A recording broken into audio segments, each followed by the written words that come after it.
जय हिंद। नमस्कार साथियों, आप सभी लोगों का फिर से स्वागत है आज के इस नए क्लास में। साथियों, आज के इस क्लास में हम सभी लोग जो है पढ़ने वाले हैं RRB bank office attendant exam 2026 के लिए मोस्ट इम्पोर्टेंट क्वेश्चन को, जो कि साथियों आपके एग्जाम के लिए काफ़ी ही इम्पोर्टेंट है। और साथियों, आज के इस क्लास में जो है साथियों हम बिल्कुल आपके प्रीवियस ईयर के पैटर्न पे और बिल्कुल साथियों न्यू पैटर्न पे, यानी कि हम दोनों तरह के क्वेश्चन को साथियों लिए हैं। जिस तरीके के क्वेश्चन साथियों आपके एग्जाम में पूछे भी जा रहे हैं, तो जिन भी साथियों का भी पेपर हुआ नहीं है, जिनका भी पेपर साथियों अभी होने वाले हैं, आप अच्छे से देख कर जाइएगा। बिल्कुल साथियों एग्जाम में यहाँ से आपको क्वेश्चन देखने को मिलेंगे, ये आप लोगों से साथियों मेरा वादा है। तो आप अच्छे से देखेंगे और इन सभी क्वेश्चन को साथियों याद कर लेंगे। तो चलिए क्लास को स्टार्ट करते हैं। उनसे पहले यदि आप इस चैनल पे पहली बार जुड़े हैं तो साथियों आप जो है इस चैनल को सब्सक्राइब कर लीजिए, और सब्सक्राइब करके साथियों आप ऑल नोटिफिकेशन को ऑल पे दबा के जुड़ जाइए, जिससे कि जब भी कोई नई क्लास हो सबसे पहले क्लास का नोटिफिकेशन जो है आपके पास साथियों पहुंच सके। तो आप इस चैनल को जरूर सब्सक्राइब कर लीजिएगा। साथ ही साथ साथियों आप जो है इस क्लास को भी साथियों लाइक जरूर कर लीजिएगा। तो चलिए क्लास को स्टार्ट करते हैं और देखिएगा साथियों क्वेश्चन क्या दिया गया है। साथियों क्वेश्चन दिया गया है कि भारत का केंद्रीय बैंक कौन सा है। चलिए बताएंगे साथियों। बिल्कुल साथियों आपके एग्जाम में जो है 100% साथियों आने वाले क्वेश्चन है ये सभी क्वेश्चन। आप अच्छे से इन सभी क्वेश्चन को साथियों याद जरूर कर लीजिएगा। और बताएंगे साथियों कि भारत का केंद्रीय बैंक साथियों कौन सा है। तो याद रखेंगे साथियों, भारत का केंद्रीय बैंक है साथियों आरबीआई। ऑप्शन ए यहाँ पे आप लगा रहे हैं तो सही जवाब है आरबीआई हो जाएंगे, याद रखिएगा। अगला क्वेश्चन देखिएगा कि किस वर्ष भारतीय रिजर्व बैंक यानी आरबीआई का केंद्रीय कार्यालय को अस्थायी रूप से मुंबई में हस्तांतरित कर दिया गया था। चलिए बताएंगे साथियों कि किस वर्ष भारतीय रिजर्व बैंक को केंद्रीय कार्यालय को अस्थायी रूप से मुंबई में हस्तांतरित कर दिया गया। तो साथियों आप याद रख लीजिएगा, ये हस्तांतरित किए गए थे कब, तो 1937 में। ऑप्शन ए यहाँ पे सही जवाब है, 1937 में की गई थी, याद रख लेंगे। अगला क्वेश्चन है कि रिजर्व बैंक ऑफ इंडिया की स्थापना कब हुई थी। बताइए साथियों, 1 अप्रैल 1935, 24 जून 1947, 26 जनवरी 1950 या 28 सितंबर 1965 हो जाएंगे। तो साथियों आप बताएंगे भारतीय रिजर्व बैंक ऑफ इंडिया की स्थापना कब हुई थी। तो साथियों आप याद रखेंगे 1 अप्रैल 1935 हो जाएंगे इस क्वेश्चन का आंसर। ऑप्शन ए लगा रहे हैं तो आपका सही जवाब है। अगला क्वेश्चन है भारतीय रिजर्व बैंक के राष्ट्रीयकरण जो है साथियों कब किया गया। बताएंगे साथियों, मोस्ट इंपॉर्टेंट क्वेश्चन है। आप चाहें तो इसको स्टार लाइन भी साथियों लगा सकते हैं। बिल्कुल आपके एग्जाम में साथियों 100% क्वेश्चन पूछे जाएंगे। और बताएंगे साथियों कि भारतीय रिजर्व बैंक के राष्ट्रीयकरण कब किया गया। तो साथियों आप याद रख लेंगे, इनका राष्ट्रीयकरण किया गया था साथियों आपके 1 जनवरी 1949 को। ऑप्शन यहाँ पे आप बी लगा रहे हैं तो सही जवाब है 1 जनवरी 1949 हो जाएंगे। अगला क्वेश्चन है साथियों, भारतीय रिजर्व बैंक की स्थापना किस अधिनियम के प्रावधानों के अनुसार 1 अप्रैल 1935 को हुई थी। चलिए बताएंगे साथियों, भारतीय रिजर्व बैंक अधिनियम 1958 के तहत, भारतीय रिजर्व बैंक अधिनियम 1934 के तहत, भारतीय रिजर्व बैंक अधिनियम 1947 के तहत, या भारतीय रिजर्व बैंक अधिनियम 1935 के तहत हो जाएंगे। तो साथियों आप याद रख लीजिएगा, भारतीय रिजर्व बैंक की जो स्थापना है ये किस अधिनियम के प्रावधानों के अनुसार 1 अप्रैल 1935 को होती है। तो साथियों आप बताएंगे ये होते हैं भारतीय रिजर्व बैंक अधिनियम 1934 के तहत। ऑप्शन बी सही जवाब है इस क्वेश्चन का आंसर। चलिए अगला क्वेश्चन है, शुरुआत में भारतीय रिजर्व बैंक का केंद्रीय कार्यालय जो है कहाँ स्थापित साथियों किया गया था। बताइए, दिल्ली में, पठानकोट में, कोलकाता में या पुणे में होगा। तो शुरुआत में भारतीय रिजर्व बैंक का केंद्रीय कार्यालय कहाँ स्थापित किया गया। तो साथियों सबसे पहले तो कोलकाता में की गई थी। ऑप्शन सी यहाँ पे सही जवाब है, कोलकाता में। अगला क्वेश्चन है, भारतीय रिजर्व बैंक के प्रतीक चिन्ह में किसे साथियों चिन्हित किया गया है। बताइए साथियों, तो भारतीय रिजर्व बैंक के प्रतीक चिन्ह में साथियों किसे चिन्हित किया गया है। तो साथियों आप लोगों को ये पता होना चाहिए, तार के वृक्ष आप देखते हैं और एक और क्या देखते हैं, तो रॉयल बंगाल टाइगर आप देखते हैं। यानी कि यहाँ पे ए और बी दोनों आपका बिल्कुल सही जवाब है, इसलिए ऑप्शन को यहाँ पे सी करेंगे साथियों। सही जवाब ए और बी दोनों सही है।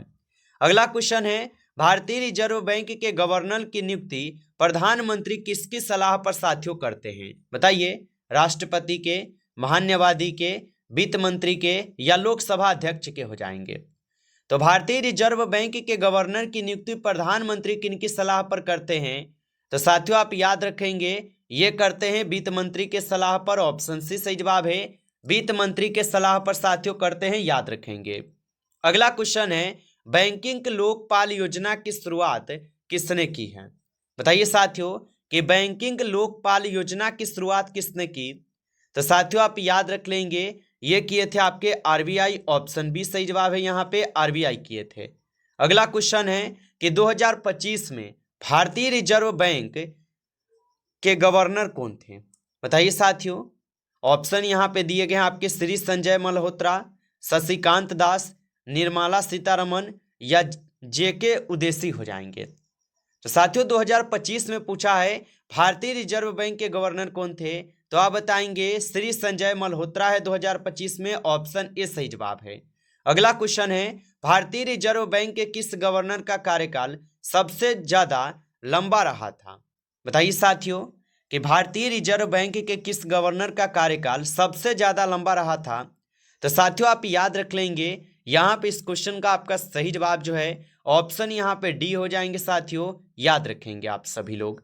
चलिए अगला क्वेश्चन देखेंगे साथियों। क्वेश्चन है, आरबीआई के राष्ट्रीयकरण के समय गवर्नर कौन थे?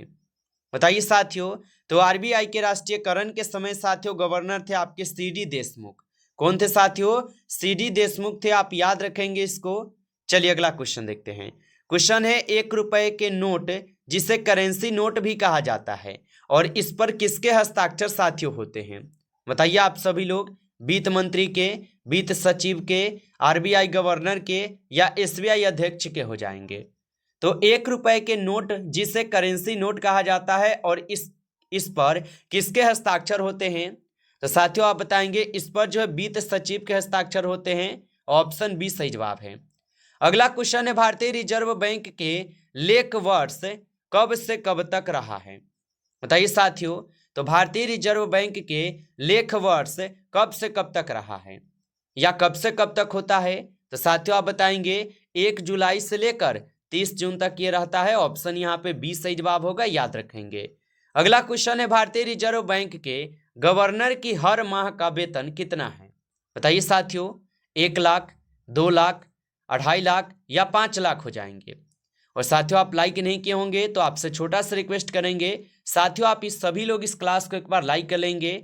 नए जुड़े हैं चैनल पे तो आप इस चैनल को भी सब्सक्राइब कर लीजिएगा और सब्सक्राइब करके आप ऑल नोटिफिकेशन को ऑल पे दबा के जुड़ जाइएगा, जिससे कि जब भी कोई नई क्लास हो सबसे पहले क्लास का नोटिफिकेशन जो है आपके पास पहुंच सके। तो आप इस चैनल को भी सब्सक्राइब जरूर कर लीजिएगा। और बताइए यहाँ पे भारतीय रिजर्व बैंक के गवर्नर की जो हर माह वेतन है साथियों कितना है? तो आप याद रखेंगे, इनका हर माह का वेतन जो है 2.5 लाख रुपए है। ऑप्शन सी सही जवाब है, 2.5 लाख रुपए हो जाएंगे। अगला क्वेश्चन है, वर्तमान यानी कि 2025 में भारतीय रिजर्व बैंक के कितने यहाँ पे डिप्टी गवर्नर हैं? चलिए बताएंगे साथियों, तो वर्तमान 2025 में भारतीय रिजर्व बैंक के कितने डिप्टी गवर्नर हैं? तो साथियों आप याद रखेंगे, इनके अभी वर्तमान में 4 हैं। ऑप्शन यहाँ पे 20 सही जवाब दिए गए हैं, अभी वर्तमान में 4 है साथियों। अगला क्वेश्चन है, भारतीय रिजर्व बैंक के पहले गवर्नर कौन थे? बताइए साथियों कि भारतीय रिजर्व बैंक के पहले गवर्नर कौन थे? तो याद रखेंगे साथियों, पहले गवर्नर थे आपके सर ओसबॉर्न। ऑप्शन ए यहाँ पे आप लोग का सही जवाब दिए गए हैं। अगला क्वेश्चन है, भारतीय रिजर्व बैंक का केंद्रीय कार्यालय वह कार्यालय है जहां कौन बैठता है? बताइए साथियों, तो भारतीय रिजर्व बैंक का कार्यालय वह कार्यालय है जहां कौन बैठता है? तो साथियों वहां पर बैठते हैं आपके आरबीआई के गवर्नर ही। ऑप्शन सी सही जवाब हो जाएंगे, आरबीआई के गवर्नर बैठते हैं। अगला क्वेश्चन है कि भारत में सिक्कों की ढलाई का साथियों काम कौन करता है? बताइए साथियों, आरबीआई करते हैं, वित्त मंत्रालय करते हैं, एसबीआई करते हैं या आईएमएफ करते हैं? तो भारत में सिक्कों की ढलाई का काम कौन करता है? तो साथियों आप याद रख लेंगे, यहाँ पे करते हैं आपके वित्त मंत्रालय साथियों। ऑप्शन बी सही जवाब है। अगला क्वेश्चन है, कितने रुपए के नोट पर शक्तिकांत दास के हस्ताक्षर हैं? बताइए साथियों, 10 रुपए के नोट पे 20 रुपए, 50 रुपए या 100 रुपए हो जाएंगे। तो कितने रुपए के नोट पर शक्तिकांत दास के हस्ताक्षर है? तो साथियों आप याद रखेंगे, ये हो जाएंगे साथियों 20 रुपए के नोट पे। ऑप्शन बी सही जवाब है, याद रखिएगा। अगला क्वेश्चन है, भारतीय रिजर्व बैंक के किस गवर्नर का कार्यकाल सबसे कम रहा है? चलिए बताइए साथियों, तो भारतीय रिजर्व बैंक के किस गवर्नर का कार्यकाल सबसे कम रहा है?